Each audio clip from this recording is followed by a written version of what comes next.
Se você é um cristão ou conhece um, já ouviu a palavra evangelho como um tipo de resumo do que os cristãos acreditam e deve ter ouvido a frase Deus ama você ou Jesus morreu por seus pecados. Com o tempo, palavras religiosas como evangelho podem perder o poder e significado, ficam familiares demais. Então vamos investir um tempo para redescobrir o que essa palavra evangelho significa para quem escreveu a Bíblia. Evangelho é uma tradução do hebraico do Antigo Testamento do verbo biser e do substantivo besorá. No Novo Testamento grego é evangelion, que é uma palavra composta. Eu significa bom e angelion significa anúncio. Essas palavras significam boa notícia, mas que tipo de notícia? Em hebraico, biser é o que podemos chamar de notícia nacional ou anúncio do rei. Como quando o rei Davi ouve um mensageiro biser que o seu exército foi vitorioso na batalha, o que significa que ele permanece no seu trono governando sobre o povo de Israel. E depois que Davi morre, seu trono é passado para Salomão, seu filho.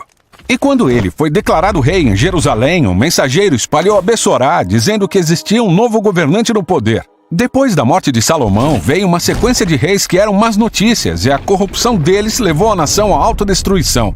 Por isso, o profeta Isaías anunciou a boa notícia de que um dia o Deus de Israel viria como rei cósmico, para confrontar todos os reinos corruptos e violentos e restaurar seu governo sobre todas as nações. Então, quando Jesus de Nazaré entrou em cena, ele deu sequência ao Evangelho de Isaías, ao sair anunciando o Evangelion do Reino de Deus. Jesus disse que Deus estava restaurando seu reinado sobre seu povo Israel e sobre as nações, e era ele quem fazia isso acontecer. Agora, o Evangelion sobre um novo reino comando significa uma nova forma de viver. Jesus disse que viver no reino de Deus significa segui-lo, baixando a espada e buscando a paz por meio de perdão e generosidade radicais, até mesmo em favor dos inimigos. A boa notícia exige que as pessoas tomem uma decisão. É por isso que Jesus levou o Evangelion a Jerusalém para confrontar os reinos corruptos e violentos da época. Mas ele os desafiou de um jeito surpreendente, com o poder do amor generoso de Deus. Enquanto era executado pelos inimigos, Jesus recebeu sua coroa e foi ridicularizado como um falso rei. Mas ele mostrou a verdadeira autoridade real ao perdoar os seus torturadores. Era Jesus que estava no comando naquele dia, dando a vida dele pelo pecado de outros. Então, alguns dias depois, tudo mudou. Jesus ressuscitou dos mortos como o verdadeiro rei, cujo amor é mais forte que a morte. Ele apareceu a centenas de seguidores e disse que espalhassem o Evangelion de que toda autoridade no céu e na terra pertence a ele. E eles compartilharam essa boa notícia por todo o mundo antigo e fizeram isso escrevendo os 4 relatos da vida de Jesus, que são o Evangelho. Eles contam a história de como Jesus trouxe o reino de Deus, como ele viveu pelos outros e morreu por seus pecados, e depois ressuscitou dos mortos. Os seguidores de Jesus também compartilharam a boa notícia conversando sobre ele. Foi por isso que Pedro e Paulo, Priscila e Áquila viajaram por toda parte compartilhando o anúncio real. Embora pareça que os governantes do mundo estejam no comando para fazer o que quiserem, a boa notícia é que Jesus crucificado e ressurreto é o verdadeiro Senhor do mundo, o verdadeiro Rei de toda a criação. E no reino de Jesus é tudo diferente. É onde líderes de verdade são servos, porque os últimos são os primeiros, e os primeiros vão para o final da fila. É onde famintos são alimentados e pobres são bem-vindos, porque o amor é a realidade mais poderosa do reino de Deus. Não é fácil acreditar nessa boa notícia, e parece loucura quando você ouve a primeira vez. Mas alguma coisa acontece quando as pessoas contam a história de Jesus e começam a viver como se ele fosse o rei do mundo. É aí que esse evangelho se torna a melhor notícia que você já ouviu.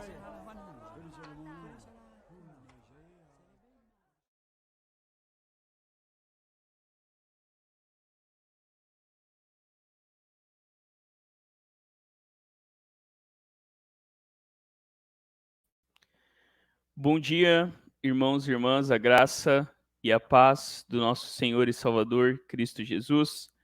Como é bom estarmos aqui nessa manhã para juntos estudarmos a palavra do Senhor e colocarmos a nossa vida e o nosso coração diante dele. Estamos aqui para a nossa academia bíblica nessa manhã de sol que o Senhor nos presenteia e que a gente possa se alegrar nesse dia que o Senhor fez para a gente, que ele seja exaltado, glorificado e que o nosso coração se alegre em Cristo Jesus. Vamos começar a nossa academia bíblica fazendo uma oração, colocando a nossa vida diante do Senhor. Vamos juntos?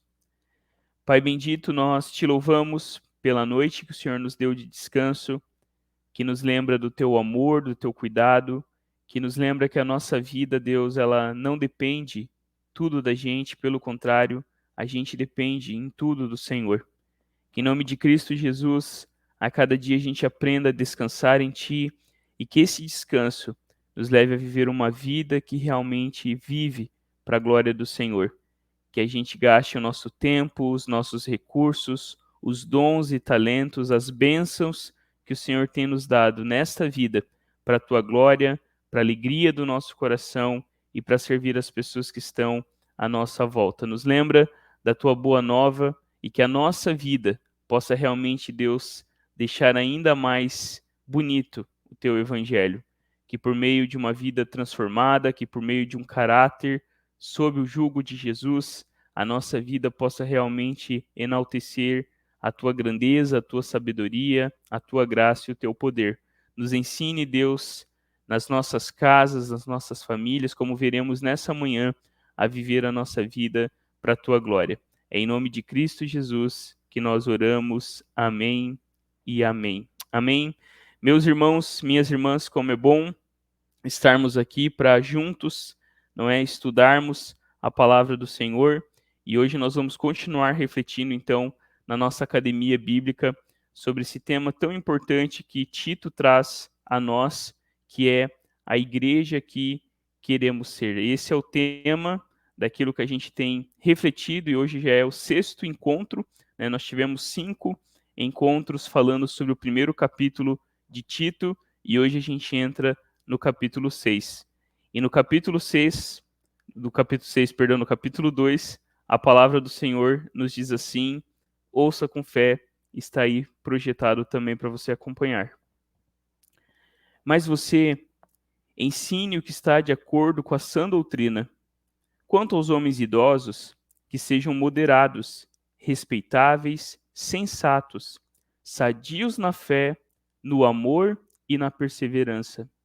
Do mesmo modo, quanto às mulheres idosas, que tenham conduta reverente, não sejam caluniadoras, nem escravizadas a muito vinho, que sejam mestras do bem, a fim de instruírem as jovens recém-casadas a amar o marido e os filhos, a serem sensatas, puras, boas donas de casa, bondosas, sujeitas ao marido, para que a palavra de Deus não seja difamada. Do mesmo modo, quanto aos mais jovens, exorte-os para que em todas as coisas sejam moderados. Seja você mesmo um exemplo de boas obras. No ensino, mostre integridade, reverência, linguagem sadia e irrepreensível, para que o adversário seja envergonhado, não tendo nada de mal a dizer a nosso respeito. Quanto aos servos, que sejam em tudo obedientes ao seu Senhor, dando-lhe motivo de satisfação, que não sejam respondões, nem furtem, mas que deem prova de toda a fidelidade, a fim de que em todas as coisas manifestem a beleza da doutrina de Deus, o nosso Salvador. Vamos fazer mais uma oração neste momento? Pai bendito, nós queremos colocar a nossa vida diante de Ti, diante desse texto que para nós é palavra do Senhor, que esse texto, Deus, possa realmente transformar a nossa vida, o nosso coração, para que cada um de nós, os mais velhos, as irmãs mais velhas, os irmãos mais jovens, os servos, nós que lideramos, nós que fazemos parte da Tua igreja, possamos realmente, Deus, trazer glória ao Teu nome, trazer honra a Ti por meio de uma vida submissa ao Senhor. Que em todas as coisas, dentro das nossas famílias, a gente possa realmente mostrar o Teu amor, o Teu poder e uma vida que foi realmente alcançada pela Tua graça. Em nome de Cristo Jesus, que nós oramos. Amém e amém. Amém. Meus irmãos, minhas irmãs, a primeira coisa para a gente começar, eu quero relembrar aquilo que a gente viu no primeiro capítulo. E basicamente, a gente pode resumir o primeiro capítulo em 3 partes. Paulo enfatiza a importância da pregação da palavra. A pregação da palavra é fundamental para a nossa caminhada cristã. A pregação da palavra, né, a gente pode dizer, é o carro-chefe aí, é o centro daquilo que nós fazemos enquanto igreja de Cristo Jesus. O próprio Jesus disse que os seus discípulos estavam sendo santificados pela sua palavra. Paulo vai dizer que a fé vem por ouvir e ouvir a palavra de Cristo. Ele diz que Deus, né, aprove ao Senhor salvar os que creem, né, por meio daquilo que era pregado, a mensagem que revela Cristo Jesus como Senhor e como Salvador. A gente precisa pregar a palavra. Se você parar para pensar, e a gente enfatizou isso, tudo que a gente faz na igreja é para colocar irmãos e irmãs sob a palavra do Senhor. Nós cantamos a palavra, nós oramos a palavra, né? Nós ouvimos a palavra na pregação, mas nós também, quando aconselhamos, quando encorajamos, quando confrontamos, estamos colocando essas pessoas sob a palavra de Deus. Tudo que a gente faz tem que estar aí encharcada, imersa na palavra do Senhor. Uma segunda coisa que a gente viu no primeiro capítulo e que Paulo também enfatizou é a necessidade da formação de líderes, líderes íntegros, líderes com caráter forjado pela graça de Deus. Paulo sabia que Tito precisava instituir uma liderança, instituir presbíteros numa sociedade pagã, numa sociedade cujos valores iam colidir com os valores do evangelho, e isso continua valendo. A igreja precisa focar na formação de líderes, pessoas que realmente estão, né, vestindo a camisa, pessoas que realmente foram alcançadas com a graça de Deus e por meio das suas vidas, né, por meio do conhecimento do Senhor, por meio de uma vida transformada, podem então tornar ainda mais visível a graça do Senhor. A gente vê isso, né, na igreja primitiva, a importância de uma liderança realmente transformada e uma liderança transformadora. A gente vê isso nas cartas de Paulo, de Pedro, dos apóstolos, a importância da igreja naquele período de perseguição, ter homens e mulheres que realmente, né, se tornavam ali, né, o fundamento, se tornava ali exemplo para aqueles que viriam. E isso é muito importante porque a gente aprende com exemplos, a gente precisa de líderes à frente da igreja, a gente pode aplicar isso em outras esferas, líderes que realmente estão, né, ocupando alguns lugares e eles estão ali para realmente serem exemplos, para que os mais novos e aqueles, né, que estão possam também imitar. E por fim, a gente viu aí sobre a importância de combater os falsos ensinos e os falsos mestres. E isso não é algo que a gente deve fazer vista grossa, isso não é algo que a gente deve deixar para lá, porque por toda a Escritura, seja no Antigo Testamento, com os falsos profetas falando coisas que Deus não havia dito, seja no Novo Testamento, pessoas, né, com sentimentos e propósitos, né, gananciosos, né, comprometedores, se aproximavam da igreja para usufruir, para se beneficiar, almejando tão somente o poder. E a gente vê as próprias cartas apostólicas sendo escritas para que falsos mestres, né, e falsos ensinos fossem combatidos. É interessante, por exemplo, em Gálatas, que Paulo, né, até diz que seja anátema, que seja amaldiçoado. Qualquer um que aparecer, mesmo que fosse um anjo, né, mesmo que fizesse milagres chover do céu, que não corresponda à centralidade da pessoa de Cristo Jesus. O centro da fé é a pessoa bendita de Cristo Jesus, o nosso Senhor. O centro da fé cristã é como, através de Cristo, eu e você fomos reconciliados com Deus por causa dos nossos pecados, mas por causa de Jesus, agora há perdão para mim e para você. E quando a gente então entra nesse segundo capítulo, eu coloquei para você pensar um pouquinho comigo, a primeira coisa que a gente vê, meus irmãos, é a importância da sã doutrina. Paulo, ele enfatiza a importância da palavra de Deus. Ele abre o segundo capítulo falando sobre a importância de ensinar, né, tu, porém, né? Ensina aquilo que é conforme a sã doutrina. E quando a gente pensa em sã doutrina, a gente pensa na palavra de Deus. Tudo o que nós ensinamos deve estar de acordo, deve estar na palavra de Deus. O nosso limite, não é?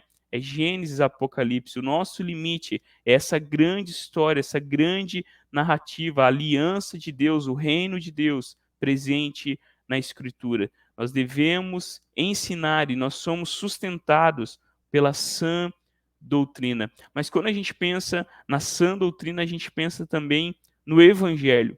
E tem muitas pessoas confusas sobre o que é Evangelho. E quando nós olhamos para a Bíblia, Lutero dizia que um bom pregador ele tem que fazer a diferença entre a lei e o Evangelho. E quando nós olhamos para a palavra de Deus, o próprio Calvino, nas Institutas também vai falar isso, a lei de Deus ela escancara o nosso pecado. A lei de Deus ela mostra o pior que há em nós. A lei de Deus mostra que todos nós estamos sob a maldição do pecado. A lei de Deus diz que não há um justo, nenhum sequer. Mas não é esse o fim.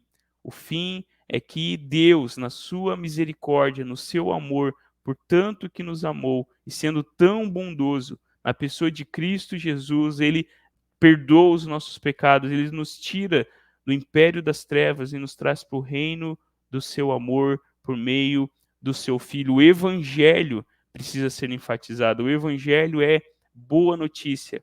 O Evangelho não é uma dica, o Evangelho não é um conselho, o Evangelho não é algo que você tem que fazer, mas o Evangelho é aquilo que Deus fez na pessoa de Cristo Jesus. É contar a velha história que Deus, na pessoa do seu Filho, nos pôde amar. Mas quando a gente pensa em sã doutrina, eu coloquei aí também para você, a gente pensa na tradição da igreja. Não na tradição enquanto algo equivalente, no mesmo nível que a palavra de Deus e o evangelho, mas a tradição da igreja como aquilo que Deus, ao longo da história, por meio do seu Espírito, realizou. A gente enfatiza muito isso. A igreja ela não começou com a gente em 1903, a IPI do Brasil, não começou em 1517 na Reforma Protestante, A gente poderia voltar mais atrás, não começou nem em Atos 2, quando o Espírito Santo desce, mas quando a gente olha para o Antigo Testamento, a gente vai chegar lá na igreja super primitiva, a igreja primeira, vamos dizer assim, porque o Antigo Testamento é a história também da igreja de Deus, do povo de Israel. E quando a gente olha para a Escritura, o próprio apóstolo Paulo vai escrever em Romanos que tudo o que foi escrito, os exemplos que a gente tem na Escritura, foi escrito para gerar esperança no nosso coração, foi escrito para nós. E quando a gente olha, então, para a tradição da igreja, quando a gente olha, então, para esses mais de 2.000 anos de história cristã, contando a partir do período neotestamentário, a gente percebe exatamente que há muito o que a gente aprender com irmãos e irmãs que já passaram por tantas situações e que, por meio da sua fé, nos encorajam a permanecer firmes. Por isso que quando a gente ouve algum ensino, a gente precisa olhar para os nossos irmãos mais velhos, vamos dizer assim, para aqueles que vieram antes da gente. O que Paulo pensaria sobre isso? O que Pedro, o que Priscila e Áquila faria nessa situação? Oxe, o que será que João pensaria disso? E assim, como será que Paulo, Tito, Timóteo, Barnabé lidavam numa situação assim tão complicada? E quando nós olhamos para isso, a gente percebe que o Espírito Santo, que estava agindo lá na sua igreja, continua agindo nas nossas vidas. O ensino deve realmente estar de acordo com o depósito que nós recebemos de Cristo Jesus. Paulo mesmo diz, olha, eu entreguei o que eu recebi do próprio Jesus. E é isso que nós continuamos fazendo. E quando a gente, então, segue, eu quero compartilhar para a gente entrar no segundo capítulo algumas citações. A primeira é de João Calvino, onde ele diz o seguinte: notamos, contudo, quão frágeis nos tornamos se não somos alimentados pelo ensino de Deus. Portanto, disse que ela é sadia, pois isso é o que faz nossas almas sadias.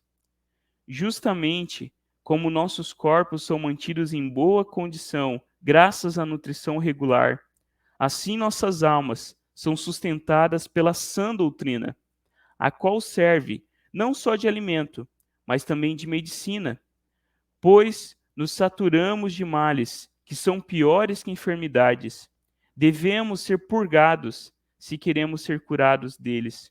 E isto nos acontece quando fazemos bom uso da palavra de Deus.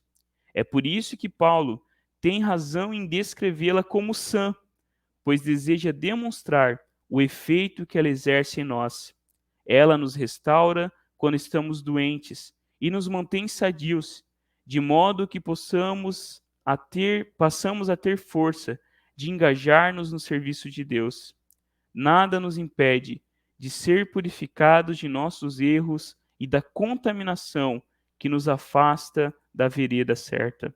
Ainda, uma outra citação de um comentário de Tito, o autor diz o seguinte: consequentemente, as siginalidades que são mencionadas nos versículos que seguem são virtudes que especificamente cristãs nesse sentido, a saber, elas pressupõem a graça dinâmica de Deus operando no coração, são motivadas pelo exemplo de Cristo, são medidas pela santa lei de Deus e têm a glória de Deus como seu alvo. Quando a gente olha, então, para aquilo que segue no capítulo 2, a gente precisa lembrar que elas são motivadas pelo exemplo de Cristo, elas são mediadas pela santa lei de Deus, elas têm a glória de Deus como seu alvo, e em tudo pressupõe a graça do Senhor. E, por fim, uma outra citação do nosso querido pastor John Stott, onde ele diz o seguinte: a doutrina cristã é saudável, do mesmo modo que o corpo humano é saudável, pois a doutrina cristã assemelha-se ao corpo humano. É um bem ordenado, sistema contendo diferentes partes que se relacionam entre si e que juntas constituem um harmonioso conjunto. Portanto, se a nossa teologia está mutilada, faltando nela algumas partes, ou enferma, com partes contaminadas, então ela não está sã. Sã doutrina é, então, o que em outra parte ele se referiu como o todo o desígnio de Deus, a plenitude da revelação divina. A gente precisa, meus irmãos, da sã doutrina, a gente precisa da palavra de Deus no nosso coração, a nossa mente precisa fazer bom uso daquilo que Deus nos revela em sua palavra. E a primeira parte que que Tito vai ouvir de Paulo nessa carta é aos idosos. E ele diz: quanto aos homens idosos, que sejam moderados, respeitáveis, sensatos, sadios na fé, no amor e na perseverança. Quando Paulo se refere aos idosos, ele fala sobre a importância de os idosos, os irmãos mais velhos, serem em tudo moderados, respeitáveis, sensatos e sadios. E eu peguei aqui, baseado naquilo que o pastor John Stott nos ensina, ele diz o seguinte: em sua atitude para com Deus, que os homens idosos demonstrem saúde em sua fé, que confiem totalmente nele e em sua palavra revelada. Em sua atitude para com o próximo, que eles evidenciem saúde em seu amor, e em sua atitude para com as provações amargas, que eles revelem saúde em sua paciência ou firmeza. A sã doutrina ensina os mais idosos, os irmãos mais velhos, a em tudo serem moderados, a em tudo serem respeitáveis, a em tudo serem sensatos e sadios. A gente precisa lembrar que na ilha de Creta era marcada por imoralidade, era marcada pela mentira, era marcada por pessoas que não tinham um mínimo, não é, de qualquer linha moral, né? Era uma cidade imersa no paganismo e não é diferente daquilo que a gente vive na nossa cultura, cada vez mais perdida, cada vez mais sem limites, cada vez mais permissiva, e da mesma forma hoje a gente continua precisando de irmãos e irmãs que são exemplos na fé, que são, não é, moderados, pessoas mais velhas que a gente pode confiar, que são respeitáveis, que ensinam a nova geração a realmente seguir, né, o caminho que o Senhor tem proposto para a gente, né, a em tudo serem sensatos. Não é como é importante a gente ter pessoas mais velhas para sermos aconselhados, para pedirmos uma orientação, e aquela pessoa, por meio da experiência, por meio, né, da sua caminhada com o Senhor, ela pode nos ajudar, ela pode nos auxiliar, e em tudo, né, esses irmãos precisam ser sadios na fé, no amor e na perseverança. Fé na sua relação com Deus, na sua relação com o próximo e na sua expectativa, na sua esperança sobre aquilo que ainda virá. E como é bom a gente conversar com irmãos mais velhinhos. Sei que às vezes os jovens não têm esse costume, mas como é bom a gente parar um pouquinho, ouvir aqueles que estão lá na casa dos 80, 90 anos, que passaram por tantas situações e que chegam lá na frente, né, tendo uma fé viva no Senhor Jesus, esperando, né, finalmente um encontro que durante toda a vida eles estavam esperando. Nós precisamos, né, de irmãos mais velhos, a gente precisa, e a igreja cristã, né, ao longo da história, sempre teve isso, homens e mulheres, e quando a gente olha para a história dos mártires, quando a gente olha para a história dos apóstolos, quando a gente olha para a história de tantos homens e mulheres que já partiram dessa vida, a gente vê como que a graça de Deus que atuou na vida deles continua também atuando na nossa vida. Ainda, Paulo diz a Tito sobre as irmãs mais velhas. Ele diz o seguinte: do mesmo modo quanto as mulheres idosas, que tenham conduta reverente, não sejam caluniadoras, nem escravizadas a muito vinho, que sejam mestras do bem. Ao se referir às mulheres mais velhas, Paulo diz que elas devem ser também reverentes, não caluniadoras, não escravas do vinho, mas sim mestras do bem. Ao se referir às mulheres, Paulo vai na mesma linha, mostrando a importância que a nova geração precisa a olhar para a antiga geração, para a geração que está passando e deixando uma nova geração no seu lugar. E Paulo vai dar algumas características dessas irmãs mais velhas. Elas devem ser reverentes, ou seja, elas devem ter temor do Senhor. Elas devem viver uma vida que realmente demonstra a graça do Senhor.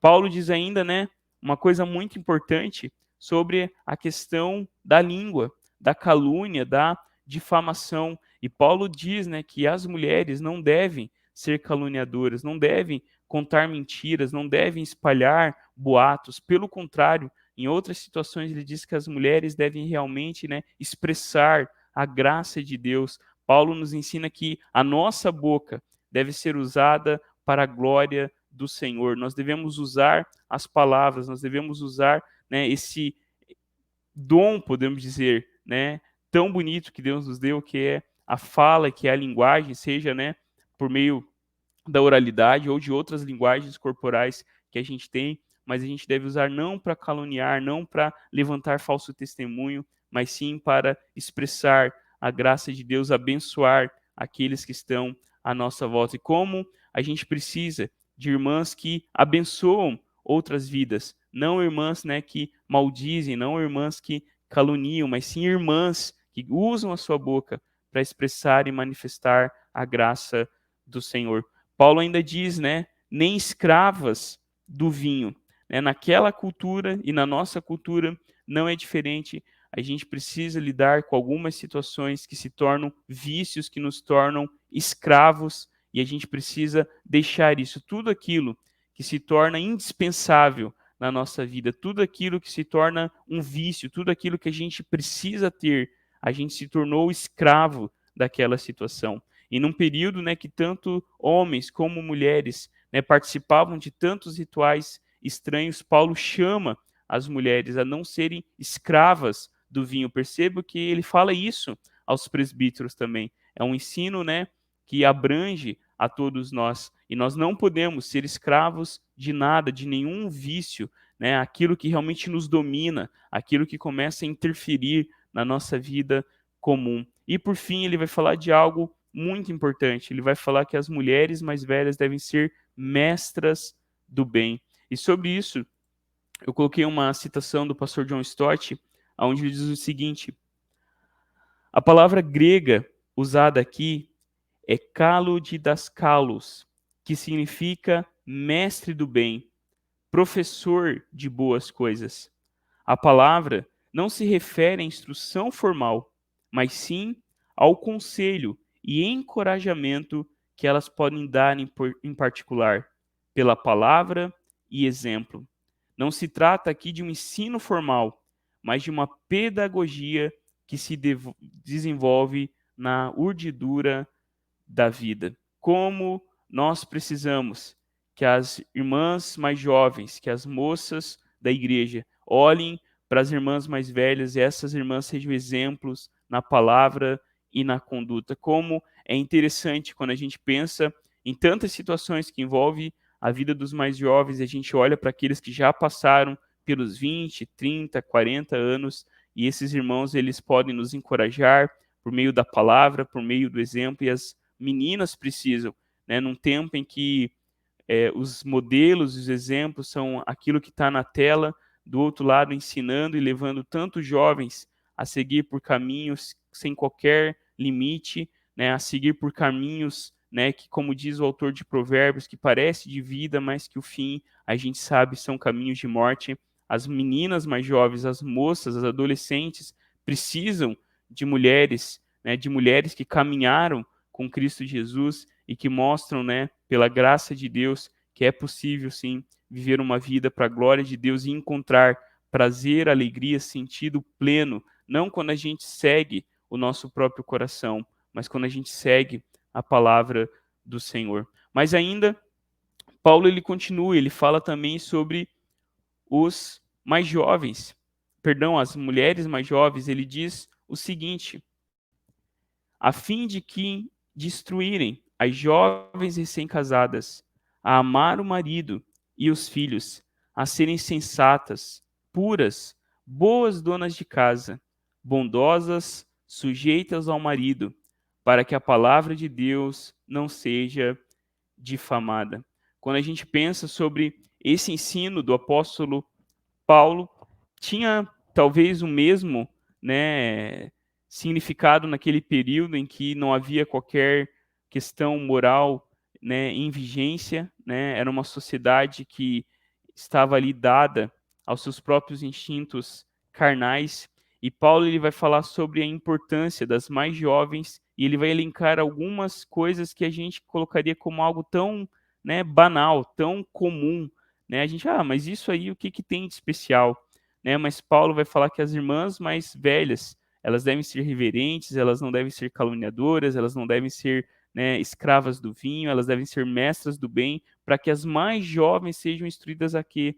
A amar o marido e os filhos, a serem sensatas, puras, né, boas donas de casa, bondosas e sujeitas ao marido. Se de fato, por um lado, e aqui a gente, né, não compactua com o abuso, com a violência, né, com um ensino incorreto de que a mulher ela não tem opinião, de que a mulher ela não pode falar nada. Não é isso que a Bíblia ensina.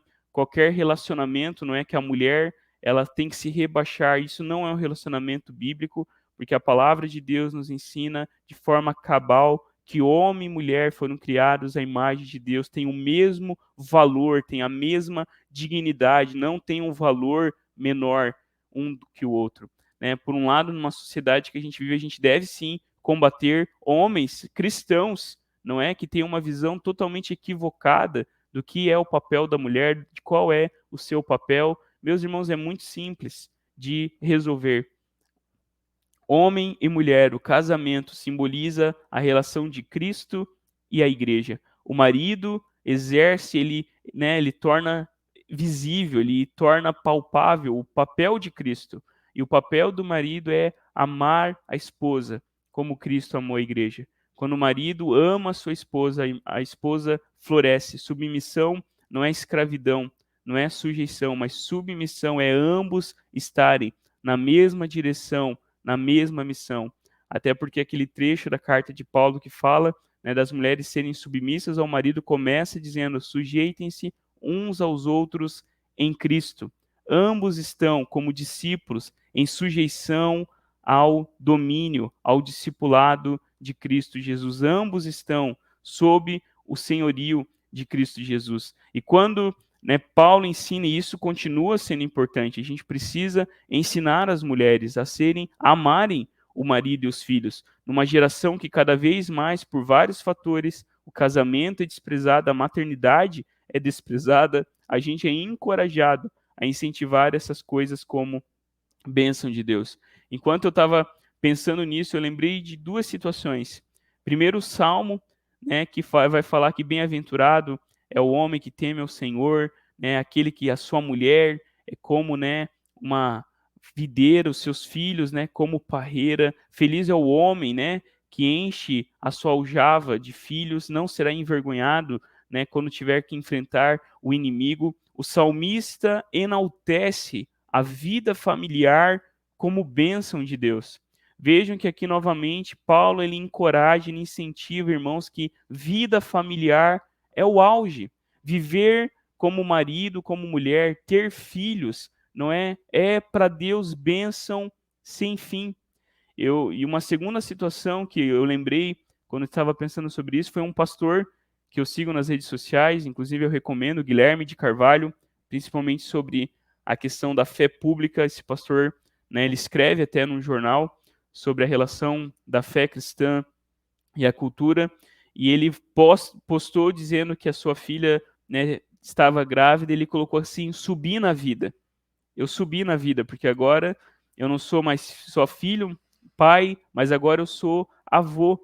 E quando a gente olha para essas coisas, subir na vida para o Senhor, para a palavra, é viver em família. Subir na vida não é alcançar grandes coisas, não é fazer um grande nome, mas subir na vida não é a gente seguir o caminho de Babel. Subir na vida é a gente olhar para a história do pai da fé, Abraão, e por meio dele e da sua família bagunçada, todas as outras famílias seriam abençoadas, porque nessa linha comum, de uma família comum, que saiu lá de Ur dos Caldeus, que passou por Canaã e passou por tantas coisas, dessa linha viria o Salvador. E quando a gente pensa então sobre o papel das mulheres mais jovens, elas devem amar o marido e os filhos, elas devem ser sensatas, puras, boas donas de casa, bondosas e sujeitas ao marido. Qual é a motivação, diz o pastor John Stott? Deveria regular a conduta da mulher crente? O vetor principal a nortear-lhe a postura é para que a palavra de Deus não seja difamada. A insubmissão da esposa ao marido seria um escândalo para o evangelho. A nossa vida é uma ponte ou uma muralha, aproxima as pessoas de Deus ou as afasta. Quando a gente pensa sobre isso, a gente precisa de fato lembrar que tudo o que está em jogo, e Paulo vai escrever na sua carta qual deve ser a relação, por exemplo, de uma mulher com um homem que não é cristão, e lá ele dá orientações, e o centro daquilo é novamente para que a palavra de Deus não seja difamada, mas sim para que a palavra de Deus possa receber a glória e o louvor que é devido. Meus irmãos, ainda Paulo ele vai falar sobre o próprio Tito, ou melhor, sobre os mais jovens. E ele diz: do mesmo modo quanto aos mais jovens, exorte-os para que em todas as coisas sejam moderados, né? João diz na sua carta que ele escreveu aos jovens porque os jovens são fortes. E eu, um tempo atrás, escutei o meu amigo Vitor dando um estudo lá na igreja dele em Jacareí, e ele falou que os jovens são fortes, mas não são sábios. E é por isso que aqui Paulo novamente diz, não é, que os jovens devem ser moderados, em tudo sermos moderados. Eu ainda me considero um jovem rapaz, e geralmente quando a gente é jovem, se tem uma coisa que a gente é bom é em força e desequilíbrio, né? Em força e insensatez. Nós somos fortes de um lado e estúpidos, né? Eu acho que na mesma proporção ou até maior. E é por isso que Paulo então diz que em todas as coisas os jovens devem ser moderados. não é? É a idade que a gente faz muita coisa sem pensar, que a gente segue os impulsos, os nossos próprios achismos, mas o que Paulo e a palavra de Deus nos ensina é que em todas as coisas nós devemos ser moderados, porque isso é um fruto do Espírito, domínio próprio. E sobre isso, nós lemos assim: isso porque não há dúvida de que Paulo está pensando no controle do temperamento e da língua, da ambição e da avareza, e especialmente dos apetites carnais, incluindo compulsões sexuais, de modo que o jovem cristão permaneça dentro do imutável padrão cristão de castidade antes do casamento e de fidelidade depois dele. Paulo encoraja o domínio próprio e a necessidade de apoio. Quando a gente pensa sobre isso, a gente precisa lembrar do padrão que o pastor John Stott coloca aqui, imutável, da palavra do Senhor. Castidade antes do casamento e fidelidade depois do casamento. Eu sei que a gente está numa cultura totalmente maluca, aonde, né, as antigas formas de amor, né, lembrando uma música que muita gente conhece, Toda Forma de Amor, né, é válida, toda forma de amor é possível, mas a gente precisa lembrar que a palavra de Deus não muda. E a palavra de Deus, né, como dizia Billy Graham, é mais atual que o jornal de amanhã. E a gente precisa novamente lembrar da sã doutrina, e a sã doutrina nos ensina, de Gênesis a Apocalipse, que o casamento não deve ser banalizado, que o casamento não deve ser desprezado, mas que o casamento ele deve ser redimido em Cristo Jesus, e especialmente também essa área da nossa vida tão importante e tão abençoadora, porque foi Deus que criou, que é também a nossa vida sexual. Em todas as coisas, nós devemos ser moderados, né? Aos jovens solteiros, castidade, aos jovens casados e aos demais casais, fidelidade, para que assim, por meio, né, do casamento, a gente torne visível, né, o evangelho de Cristo Jesus. E ainda Paulo fala especificamente a Tito: seja você mesmo um exemplo de boas obras. No ensino, mostre integridade, reverência, linguagem sadia e irrepreensível, para que o adversário seja envergonhado, não tendo nada de mal a dizer a nosso respeito. Paulo fala sobre a importância de Tito como líder, ser exemplo de boas obras, ser alguém íntegro, ser alguém reverente, ser alguém que tem uma linguagem sadia, né? Tu, porém, Paulo vai dizer, né, seja um exemplo de boas obras. Ele vai dizer algo parecido para Timóteo, né? Torna-te padrão.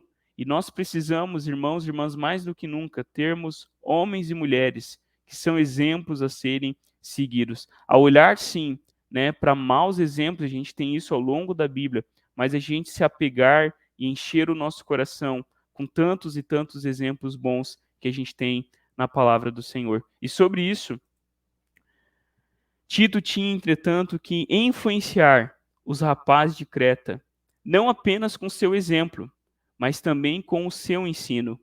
O ensino e o exemplo, o verbal e o visual, sempre dão uma combinação poderosa. E o seu ensino tinha que ter três características, a saber, integridade, seriedade e uma linguagem sadia, contra a qual nada se possa dizer. Não apenas por meio da palavra, mas também por meio de um ensino, mas uma vida, né, transformada, aliás, uma vida também não só por meio da palavra, mas também por uma vida transformada. Isso tudo parte, não é, da graça de Deus, tudo isso parte do bom uso que a gente faz da palavra do Senhor. Tito, naquela ilha, na ilha de Creta, nas igrejas que estavam se reunindo espalhadas naquela região, deveriam, né, saber que Tito era alguém que estava seguindo os passos de Cristo Jesus. Tito era alguém que tinha conhecido a graça de Deus e que poderia então agora, né, ser exemplo de boas obras. E vamos louvar o Senhor, irmãos e irmãs, porque nós temos exemplos de irmãos e irmãs que têm sido para nós testemunho, que têm sido para nós modelo, que têm sido para nós homens e mulheres que caminharam com Jesus ao longo da história. E por fim, ainda Tito fala sobre os servos ou os escravos. Quanto aos servos, que sejam em tudo obedientes ao seu senhor, dando-lhes motivo de satisfação, que não sejam respondões, nem furtem, mas que deem prova de toda a fidelidade, a fim de que em todas as coisas manifestem a beleza da doutrina de Deus, o nosso Salvador. Obedientes, não respondões e não furtem. Quanto ao caráter, os escravos deveriam ser honestos e não roubar de seus senhores. Pelo contrário, eles deveriam ser fidedignos, mostrando ser inteiramente dignos de confiança. E a razão por que os escravos deveriam ser honestos e dignos de confiança, tanto no trabalho como em caráter, era para que eles tornassem atraente em tudo o ensino de Deus, nosso Salvador, ou para que dele sejam ornamento.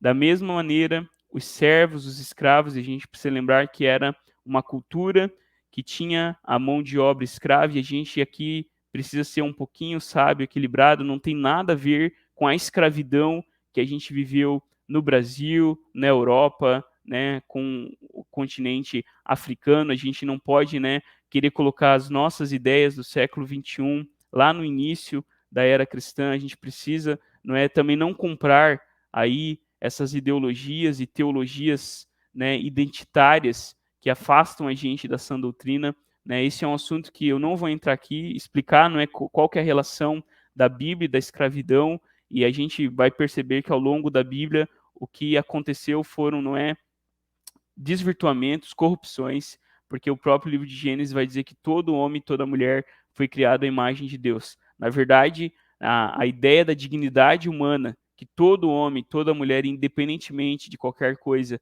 tem um valor intrínseco, tem um valor em si mesmo, é uma doutrina cristã, não é algo que foi o iluminismo que trouxe, não foi algo que a ciência trouxe, mas é algo que era um ensino bíblico, desde o começo do Gênesis. Se, né, nas outras histórias criacionais, apenas, né, o rei foi criado à imagem de Deus, Gênesis ele destrói tudo isso, né, ele acaba com esses falsos deuses, colocando que Deus criou homem e mulher, ou seja, todo homem, toda mulher foi criado à imagem do Senhor. Mas nesse contexto, Paulo vai dizer que, né, os escravos, que não tinha nada a ver também com cor de pele, eles deveriam ser obedientes, eles não deveriam ser respondões e eles deveriam sim, não furtar os seus donos. Talvez a gente poder lembrar da carta, né, que Paulo escreve, né, a Filemon, né, intercedendo pela vida de Onésimo, né, aquele escravo que havia fugido, mas que lá na prisão foi alcançado com a graça de Deus. E Paulo diz que ele deveria receber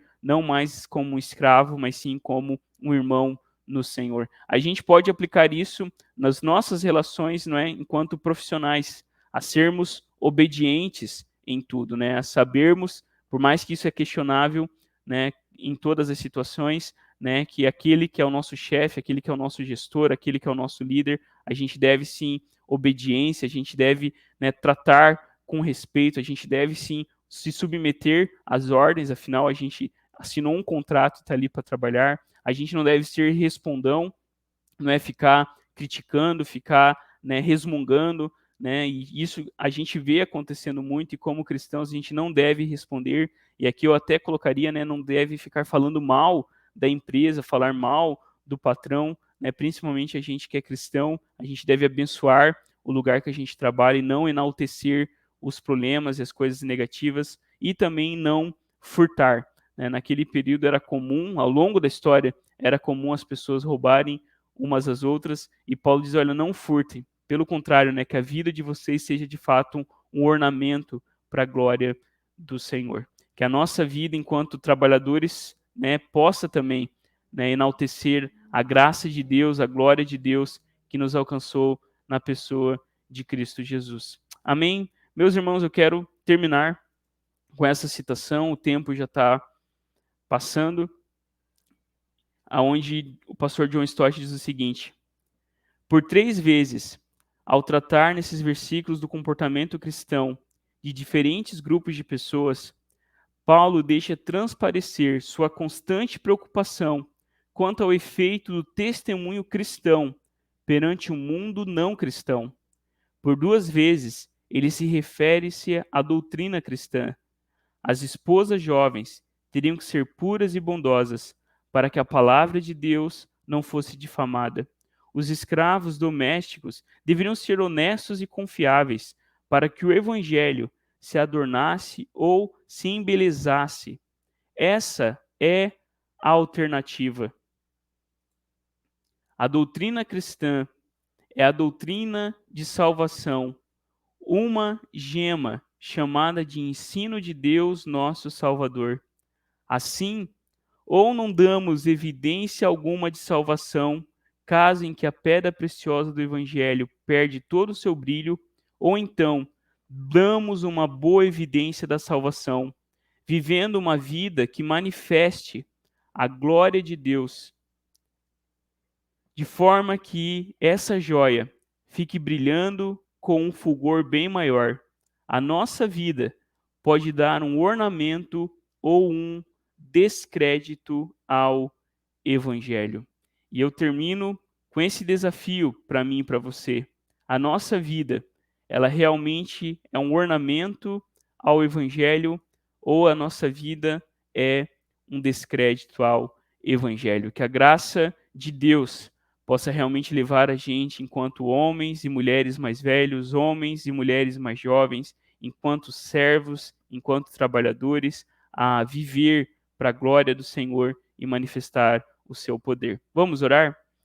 Senhor bendito, nós queremos neste momento derramar a nossa vida diante de Ti e pedir que em todas as coisas a Tua graça, o Teu poder, a Tua palavra transforme a nossa vida, para que por meio de um testemunho corajoso e firme, um testemunho cristão, um testemunho de que Cristo vive na sua igreja, igreja que é transformada, igreja que é desafiada, igreja que tem seguido o teu caminho. Levanta homens e mulheres, exemplos de fé. Levante jovens, ó Deus, jovens homens, jovens mulheres, fortes, para que a tua missão continue. Que em todas as situações, nas nossas relações, a gente possa realmente trazer glória ao teu nome, viver para a tua glória, que o teu nome seja exaltado. Em nome de Jesus que nós oramos. Amém e amém. Amém. Meus irmãos, minhas irmãs, que o Senhor nos abençoe, que o Senhor nos guarde e que em todas as coisas a gente viva para a glória de Deus. Fique na paz, não se esqueça, hoje à noite a gente tem o nosso culto ao Senhor. Você é convidado a estar junto com a gente. Hoje a gente vai celebrar a ceia. Hoje o nosso irmão Leandro estará trazendo a palavra de Deus e você é convidado a estar junto com a gente. Que Deus abençoe a sua vida, que Deus abençoe o seu coração, que em todas as coisas a gente possa sempre derramar a nossa vida e o nosso coração diante do Senhor. Fique na paz, descanse. Hoje é domingo, venha adorar ao Senhor junto com a gente, em nome de Jesus. Amém. Você não sabe o que vai acontecer amanhã. Até ontem, tudo estava certo. Agora não está mais. Sua liberdade, vida social, planos, tudo mudou. Cada dia uma nova notícia. E você já não sabe em qual delas acreditar. É tanta informação, tantos sentimentos ao mesmo tempo. O medo te invade como um vírus. Mas não entre em desespero. Mesmo que o mundo não seja mais o mesmo. Mesmo que você não puder fazer nada por isso. Calma. Existe uma paz maior que o medo. Uma paz acessível, presente, que te ajuda a superar isso. Descubra essa paz em Jesus.